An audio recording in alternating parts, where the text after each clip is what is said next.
Welcome to the Paladin Pro 1-Minute Guide. Here we'll show you how to quickly find hidden cameras and GPS trackers with your new Paladin Pro. The Paladin Pro has 4 detection modes: Signal Mode, Magnet Mode, Reflection Mode, and Smart Mode. Let's start with Signal Mode. Signal Mode detects radio frequencies. Slowly move the device around the room.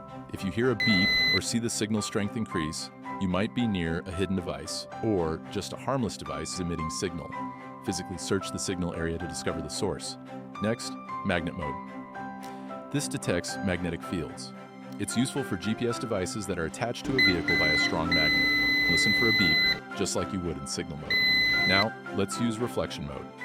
This mode helps you spot camera lenses by reflecting light with a red light filter. Turn off the lights in the room and shine the device around.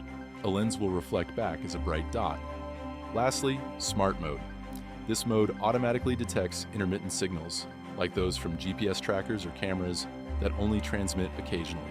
With these 4 modes, the Paladin Pro makes it easy to protect your privacy. Practice using each mode at home, and you'll be able to find hidden devices quickly and confidently. We hope you enjoy your renewed sense of privacy with the Paladin Pro. Check out our in-depth videos to learn the best tips and tricks for finding hidden devices.